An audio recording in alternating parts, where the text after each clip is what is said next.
എൻ്റെ പേര് ഉഷ എന്നാണ്. ഞാൻ കൊല്ലം ആദിച്ചനെല്ലൂരാണെന്നാണ് വരുന്നത്. എൻ്റെ ജീവിതത്തിൽ പറ്റിയ ഒരു അനുഭവ സാക്ഷ്യത്തിൻ്റെ വെളിച്ചത്തിലാണ് ഇവിടെ വന്ന് ഈ ആൽത്താരയിൽ നിൽക്കാൻ അമ്മ മാതാവും ഈശോ എനിക്ക് ആ ഒരു സാഹചര്യം ഒരുക്കി തന്നത്.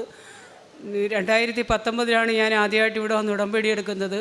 അതിലൂടെ എനിക്ക് ഒരുപാട് മാറ്റങ്ങൾ എൻ്റെ ജീവിതത്തിൽ വന്നിട്ടുണ്ടായിരുന്നു. കൊറോണ വരുന്ന സമയം മുതൽ ഞാനിവിടെ എത്തുമായിരുന്നു. അത് കഴിഞ്ഞ് ബസ് ഇല്ലാത്ത സമയത്താണ് നിർത്തിവെച്ചത്. പിന്നെ ഇപ്പോഴാണ് 2023 വീണ്ടും ഞാനിവിടെ വരാനായിട്ട് എന്നെ വരുത്തിച്ചതാണ്. കാരണം എൻ്റെ ജീവിതത്തിലുണ്ടായ ഒരു വലിയ സംഭവമാണത്. അത് ഒരു ആരോടും പറയണ എന്താണെന്ന് അറിയത്തില്ല. അങ്ങനെ വിഷാദിച്ച് വിഷമിച്ചു വരുന്ന സമയത്താണ് നീ പോയി ഉടമ്പടി എടുക്കുക, നീ ദൈവത്തിൻ്റെ പുത്രിയാണ് എന്ന് എന്നോടും ഉള്ളിലിരുന്ന് പറയുന്ന ആ ഒരു രീതി ഉണ്ടായി. 2 പേരെന്നെ വന്നിങ്ങനെ കാര്യങ്ങൾ കൂടുതലായിട്ട് ഒന്നുകൂടെ അറിയിപ്പിച്ച്. അതുവരെ എനിക്ക് യൂട്യൂബിലെയോ സാക്ഷ്യങ്ങളോ മറ്റു കാര്യങ്ങളോ ഒന്നും അറിയത്തില്ലായിരുന്നു. അങ്ങനെയാണ് ഞാൻ വീണ്ടും ഇവിടെ വരികയും അത് എൻ്റെ മോനിലൂടെ സംഭവിച്ച ഒരു കാര്യങ്ങളാണ്. അവനെ നഷ്ടപ്പെടുത്തി എല്ലാം ലോണുകളുമൊക്കെ എടുത്ത് കുഞ്ഞിനെ ഞാൻ പഠിപ്പിക്കാനായിട്ട് UK വിട്ടു. അവിടെ ചെന്നപ്പോൾ അവൻ എന്താണ് സംഭവിച്ചതെന്ന് എനിക്കറിയത്തില്ല.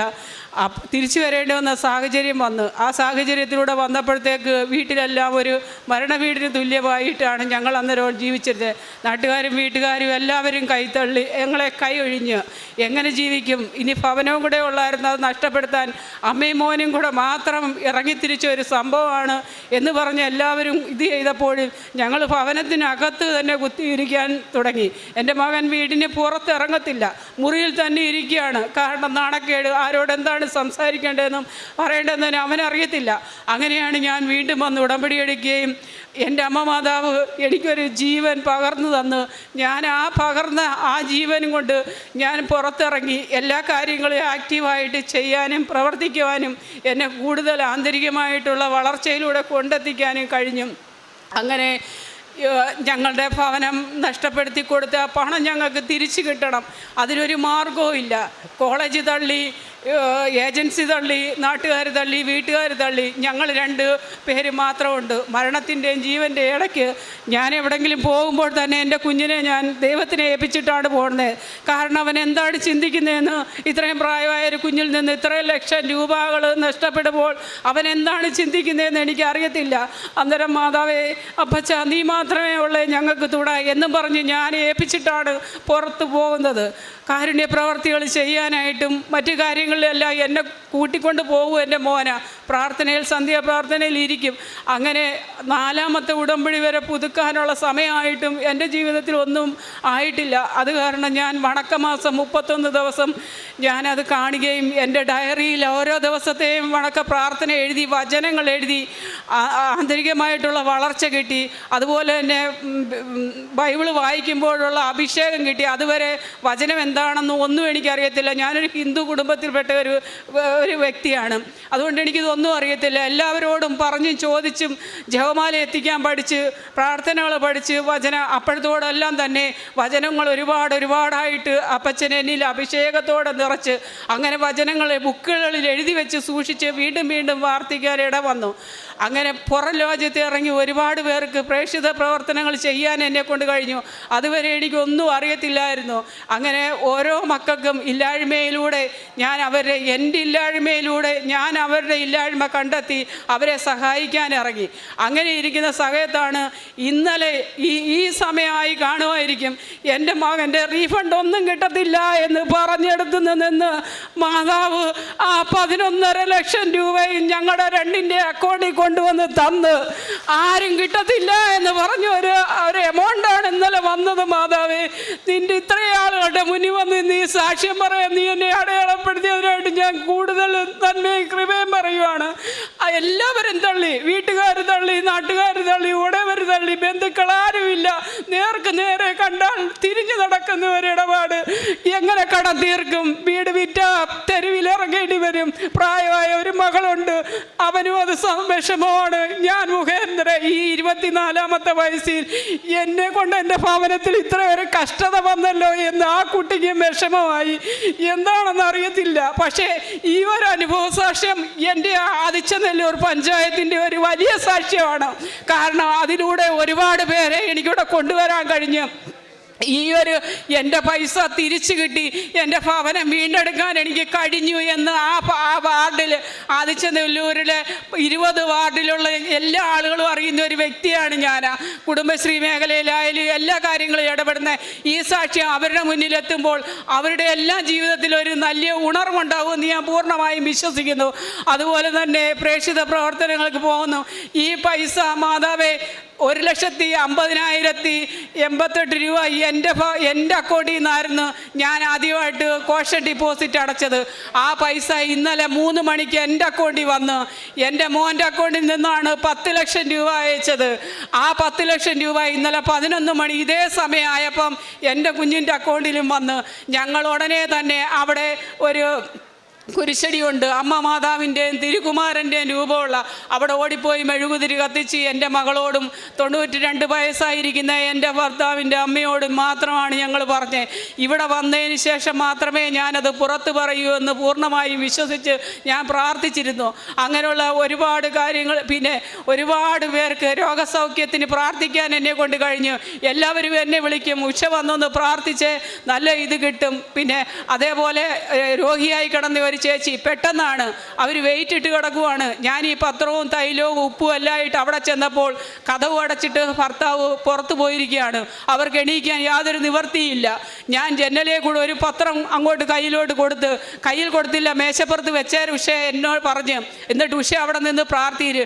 ഞാൻ കൈ വെച്ച് തൈലം തൊട്ട്, മാതാവേ ഞാൻ നിന്റെ ശക്തിയിലാണ് ഞാനിപ്പോൾ വിശ്വസിച്ച് ഇത് പ്രാർത്ഥിക്കുന്നത്, ആ കൃപ ഈ മകൾക്ക് കൊടുക്കണേ എന്ന് പറഞ്ഞപ്പോഴത്തേക്ക് അവർ പെട്ടെന്ന് ഈ വെയിറ്റ് എല്ലാം ഊരി മാറ്റിയിട്ട് പെട്ടെന്ന് എണീറ്റ്, ഉഷ ഞാൻ കതവ് തുറന്നു തരാമെന്നും പറഞ്ഞ് ഓടിച്ചെന്ന് കതവ് തുറന്ന് എന്നെ അകത്ത് കയറ്റി പ്രാർത്ഥിച്ചിട്ട് പറഞ്ഞു, എനിക്ക് എന്തെന്നില്ലാത്ത ഒരു അനുഗ്രഹം കിട്ടി, ഒരു രോഗസൗഖ്യം കിട്ടി. അങ്ങനെ ഇവിടെ വന്ന് ആ ചേച്ചി ഉടമ്പടി എടുത്തു. അതുപോലെ അവർ പിന്നെ കിടക്കേണ്ടി വന്നിട്ടില്ല. അതേപോലെ കൊട്ടിയം ജംഗ്ഷനിൽ റോഡ് പണികൾ നടന്നുകൊണ്ടിരിക്കുകയാണ്. ഒരു അമ്മയും മകളും സ്കൂട്ടിയിൽ പോയി. ആ സ്കൂട്ടിയിൽ പോയ മകള് ടിപ്പർ റോഡിയുടെ അകത്തായി പോയി. ആ അമ്മ വലിച്ചെടുത്തപ്പോൾ ആ കുഞ്ഞിന് ജീവനുണ്ടോ എന്ന് ആ അമ്മയ്ക്ക് അറിയത്തില്ലായിരുന്നു. നാട്ടുകാരും നാട് മൊത്തവും ഇതിനെപ്പറ്റിയുള്ള വേവലാതി, എന്നാണ് അതിൻ്റെ ബോഡി വരുന്നതെന്ന് ഞാൻ എൻ്റെ മാതാവിൻ്റെ മുൻപിൽ തൈലം തേച്ച് എൻ്റെ നെറ്റിയിൽ പൂശി എൻ്റെ കയ്യിലും തേച്ചിക്കൊണ്ട് ഞാൻ പ്രാർത്ഥിച്ച് ആ കുട്ടിക്ക് സൗഖ്യം കിട്ടി. അവൾ ഇന്ന് +2 പാസ്സായിട്ട് നിൽക്കുകയാണ്. മരണപ്പെട്ടു പോകുമെന്ന് നാട് മൊത്തവും കരുതിയ അത് കുട്ടി രക്ഷപ്പെട്ടു. പിന്നെ പ്രായമായ ഒരമ്മച്ചി മകൻ്റെ ബൈക്കിലിരുന്നും വെച്ച് പോയപ്പോൾ തലയിടിച്ച് തറയിൽ വീണു. അവർ തിരുവനന്തപുരം മെഡിക്കൽ കോളേജിൽ ചികിത്സയിലായി. കാലും കൈയും എല്ലാം കെട്ടിയിട്ടാണ് അവിടെ ചികിത്സ നടത്തിയത്. അപ്പം മരുമോൾ കൊച്ച് എൻ്റെ കൂട്ടുകാരിയാണ്, അവൾ വന്നിട്ട് പറഞ്ഞ്, ചേച്ചി ഞങ്ങൾക്ക് വേണ്ടി പ്രാർത്ഥിക്കണം, ഇതേപോലൊക്കെ ചെയ്യണമെന്ന് പറഞ്ഞ് ഞാൻ ഈ കാശ് രൂപവും ഉടമ്പടി വസ്തുക്കളായ ഉപ്പും തേനും എല്ലാം കൊടുത്തു വെച്ച് ആ കൊച്ച് അവിടെ ചെന്ന് ഇത് അമ്മച്ചിയുടെ ദേഹത്ത് കൊളുത്തി കൊടുത്തപ്പോഴത്തേര് അമ്മച്ചിക്ക് എന്തെന്നില്ലാത്ത സൗഖ്യമായി ഇന്ന് സുന്ദരിയായിട്ട് അവിടെ നടക്കുന്നുണ്ട്. അതും എൻ്റെ മാതാവിൻ്റെ കൃപയാണെന്ന് ഞാൻ പൂർണ്ണമായിട്ട് വിശ്വസിക്കുന്നു. അതുപോലെ തന്നെ എനിക്ക് പ്രേക്ഷിത പ്രവർത്തനങ്ങൾ, പത്രം ഞാൻ എല്ലായിടത്തും ബസ് കയറി ദൂരെയുള്ള സ്ഥലങ്ങളിലാണ് പോകുന്നത്. അവിടെ എല്ലാം ഞാൻ ചിരിച്ചുകൊണ്ടാണ് കൊടുക്കുന്നത്. എനിക്കൊരു മടിയില്ല. കാരണം സാക്ഷ്യങ്ങളിലൂടെ, അച്ഛൻ്റെ ധ്യാനത്തിലൂടെ നമ്മൾ കേൾക്കുന്നത്, നമ്മൾ മടി പിടിച്ചാൽ നമ്മുടെ കാര്യങ്ങളൊന്നും നടക്കത്തില്ല എന്ന് നമുക്കറിയാം. അതുകൊണ്ട് ചിരിച്ച് സന്തോഷിച്ച്, വേണ്ടാന്ന് ചിലരൊക്കെ പറയും, എന്നാൽ ഇവിടുന്ന് നമ്മൾ തൈലവും പൂശി പ്രാർത്ഥിച്ചിട്ട് പോകുമ്പോൾ ആരും പറയത്തില്ല പെങ്ങളെ ഇനിയും ഉണ്ടോ എന്ന് ചോദിക്കും. പിന്നെ പോകുന്നിടത്തെല്ലാം തൈലവും ഉപ്പും തേച്ച് പ്രാർത്ഥിക്കുകയും നേർച്ച വസ്തുക്കൾ കൊടുക്കുകയും പിന്നെ കാശ് രൂപങ്ങൾ മേടിച്ചുകൊണ്ട് കൊടുക്കുകയും പത്രം കൊടുക്കുകയും എല്ലാം ചെയ്യുന്നുണ്ട്. കഴിഞ്ഞ പ്രാവശ്യം ഞാൻ വന്ന് ഉടമ്പടി പതിക്കിയപ്പോൾ അച്ഛനെ ബ്ലെസ്സിങ് കിട്ടാൻ എനിക്കുള്ള അവസരം കിട്ടി. അതൊരു ഭാഗ്യമായിട്ടാണ് ഞാൻ കാണുന്നത്. അങ്ങനെ പിറ്റേന്ന് രാത്രിയിൽ ഞാൻ ഇത് എവിടെയാണ് എന്തോന്നൊന്നും അറിയത്തില്ല, എൻ്റെ സ്ഥലമാണ് കാണിക്കുന്നത്.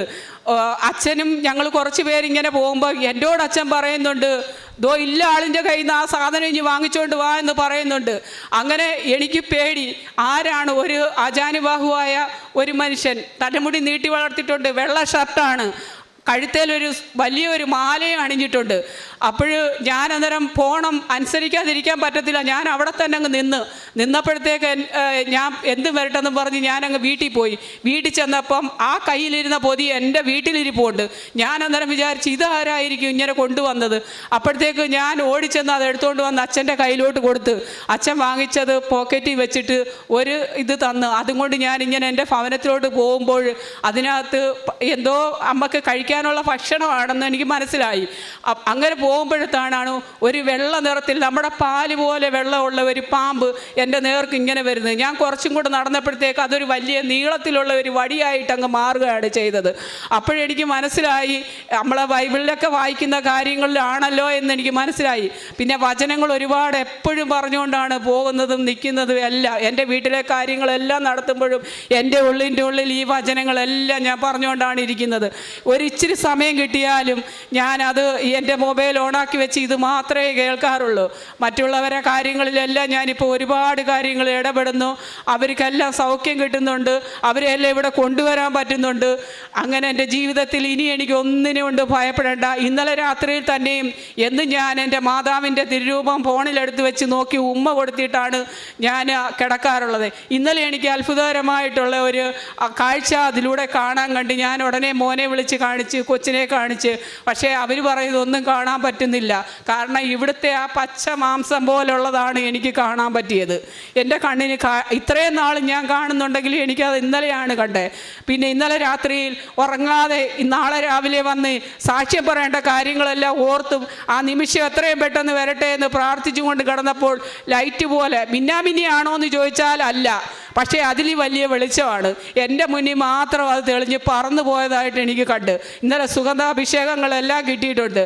പിന്നെ എനിക്ക് ഉമ്മ വെക്കണം എന്ന് തോന്നുമ്പോൾ എൻ്റെ അപ്പച്ചനെ സ്വപ്നത്തിൽ കണ്ട ആ രൂപത്തെ ഞാൻ തുരുതുരെ ഞാൻ ഉമ്മയാൻ കൊടുക്കും. കാരണം ഞാൻ അത്രത്തോളം സ്നേഹിക്കുന്നു, എന്നെ അത്രത്തോളം സ്നേഹിക്കുന്നെന്ന് ഞാൻ പൂർണ്ണമായി വിശ്വസിക്കുന്നു. ഇത്രയും മാത്രം ഇനിയും എൻ്റെ ജീവിതം ഈ ഉടമ്പടി ജീവിതത്തിലായിരിക്കും. ഒരുപാട് പേരെ കൊണ്ടുവരാനും എല്ലാം എന്നെ സഹായിക്കണമെന്ന് പ്രാർത്ഥിച്ചുകൊണ്ട് അമ്മ മാതാവിനും തിരുകുമാരനും കോടാനുകോടി നന്ദി പറഞ്ഞാലും എൻ്റെ ജീവിതത്തിൽ ഇതൊന്നും അല്ല, പറഞ്ഞു തീരാൻ പറ്റാത്ത ഒരുപാട് അഭിഷേകങ്ങളുണ്ട്. അതെല്ലാം ഒരു പൈസയ്ക്ക് പോലും നിവർത്തിയില്ലാത്ത ഒരു ജോലിയോ വേലയോ ഒന്നുമില്ല. എങ്കിലും എൻ്റെ കയ്യിൽ ഇഷ്ടം പോലെ പൈസ വരുന്നുണ്ട്. ഇപ്പം അതെവിടുന്നാണ് എന്താണെന്നൊന്നും എനിക്കറിയത്തില്ല. എൻ്റെ കുടുംബശ്രീ ഉണ്ട്, അതിലൂടെ പൈസ വരുന്നുണ്ട്. പിന്നെ എനിക്ക് ഇപ്പം ദൈവം ഒരു ചിട്ടി അതും കിട്ടുന്നുണ്ട്. പക്ഷേ ഞാൻ ഈ ഓരോ കാര്യത്തിന് പോകുമ്പോൾ ഈ പൈസ എടുക്കാൻ പറയും, അപ്പച്ചാ നീയാണേ കടം തീർക്കണ്ടേ, ഞാൻ കടം വാങ്ങിച്ചങ്ങ് നടത്തുക, എല്ലാത്തിനും കുറേ മുന്നിലൊരാളുണ്ട്, അത് മതി എനിക്ക്, അല്ലേ അവിടുന്ന് തീർത്തില്ലേ വേണ്ട എന്ന് ഞാൻ ചിന്തിച്ചുകൊണ്ട് അങ്ങ് ഇറങ്ങി പോകുമ്പോൾ എനിക്കൊന്നിനും ഒരു മുട്ടില്ല. അതുകൊണ്ട് സഹോദരങ്ങളെ, നിങ്ങളോട് എനിക്ക് പറയാൻ പറ്റുന്നത്, നമ്മൾ കാത്തിരിക്കുക. ഇവിടെ വന്നു പെട്ടിട്ടുള്ള ആരും ഒരു കാലഘട്ടത്തിലും നമ്മളെ വെറുതെ വിടത്തില്ല. നമ്മളെ എല്ലാം തന്ന് മുഴിപ്പിച്ച്, എൻ്റെ ഈ ജീവിതം കൊണ്ടാണ് ഞാൻ പറയുന്നത്, എൻ്റെ ഈ സാക്ഷ്യം ഒരുപാട് പേരുടെ ജീവിതത്തിലും അതൊരു വലിയ സാക്ഷിയായി തീരട്ടെ എന്ന് ഞാൻ ആശംസിച്ചുകൊണ്ട് എൻ്റെ വാക്കുകൾ നിർത്തുന്നു. പൈസ നഷ്ടപ്പെട്ടതിൽ ഞാൻ ഭയങ്കര സങ്കടപ്പെട്ടായിരുന്നു ഒരു വർഷം ജീവിച്ചത്. യൂണിവേഴ്സിറ്റിയുടെ ചതിയിൽപ്പെട്ടാണ് എൻ്റെ പൈസ മൊത്തം പോയത്. നാട്ടിൽ വന്ന് അമ്മയുടെ കൂടെ, അമ്മയാണ് ഇവിടെ ആദ്യമായിട്ട് കൊണ്ടുവരുന്നത്. അങ്ങനെ അമ്മയുടെ കൂടെ ഞാൻ ഉടമ്പടി എടുത്തിട്ടില്ല, അമ്മയുടെ ഉടമ്പടിയിൽ ഞാൻ പ്രാർത്ഥിച്ചു, പ്രേക്ഷിത പ്രവർത്തനങ്ങളെല്ലാം ചെയ്തു. അങ്ങനെ ഒരു സമയത്താണ് എല്ലാം കിട്ടത്തില്ലെന്ന് പറഞ്ഞപ്പോഴത്തേക്കും UK ഒരു മിനിസ്റ്ററുടെ ടീമിനെ കോൺടാക്ട് ചെയ്യാൻ എനിക്ക് അത്ഭുതകരമായിട്ട് സംഭവിച്ചു. അങ്ങനെ ആ ടീമുമായിട്ട് ബന്ധപ്പെട്ടപ്പോഴും ടീമിന് വലിയ ഇതില്ലായിരുന്നു. പിന്നെ അവസാനം ഞാൻ മിനിസ്റ്റർ എങ്ങനെയോ എന്നെ കോൺടാക്ട് ചെയ്യാൻ വഴിയായി. അങ്ങനെയാണ് നമ്മൾ പൈസയുടെ കാര്യങ്ങളെല്ലാം റെഡിയായി. ഇന്നലെ പൈസ